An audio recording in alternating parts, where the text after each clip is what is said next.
hello दोस्तों upcoming CTET আহি আছে সো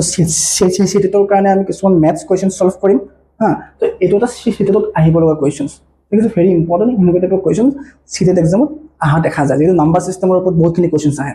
তো ইয়াত সব কি দিছে find the sum of odd numbers from 1 to 31 তাৰ মানে এই মিনিংটো কি হৈছে 1 3 5 up to 31 তো 1 ৰ পৰা এনেকুৱা 31 লৈকে যিমানখিনি অড নাম্বাৰস আছে অড নাম্বাৰসবোৰ আমাৰ সাম উলিয়াব লাগে আচ্ছা এনেকৈ তো আমি মুখত কৈ দিলে বহুত সময় যাব তো ইয়াত ফৰ্মুলা আছে ফৰ্মুলাটো মন দিবা যেতিয়া when 1 to n 1 ৰ পৰা n লৈকে যদি আমি অড নাম্বাৰসবোৰ প্লাস কৰিব লাগে তাৰ ফৰ্মুলাটো এনেকুৱা type n plus 1 by 2 whole square ঠিক আছে n plus 1 by 2 whole square plus 1 by 2 whole square তো এই ফৰ্মত যদি আমি পুট কৰি দিও ৰিজাল্টটো আৰামছে আহিব এই ফৰ্মুলাটো তোমালোকে মনত ৰাখিবা যে যদি মানে 1 ৰ পৰা যিকোনো নাম্বাৰ ইয়া 31 দিছে কেতিয়াবা কি দিব পাৰে 51 দিব পাৰে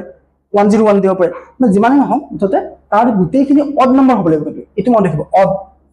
অযুগ্মংক হ'ব লাগিব ঠিক আছে অড নাম্বাৰ যদি আমি সাম কৰিম তে ৰিজাল্টটো কি আহিব ৰিজাল্টটো অহাৰ ষ্টাইলটো এনেকুৱা n plus 1 by 2 whole square আছে ইয়াৰ ক্ষেত্ৰত কিমান হ'ব ৰিজাল্টটো আছে ইয়াৰ n টো কি হ'ব এই লাষ্টৰ নাম্বাৰটো n means যেটো লাষ্টৰ নাম্বাৰ থাকে হেতু 31 plus 1 by 2 whole square কৰিলে কিমান আহিব 32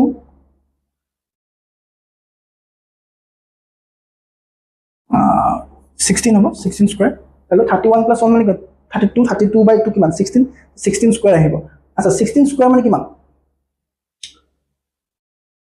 16 স্কয়াৰ কিমান হ'ব আনসাৰটো 256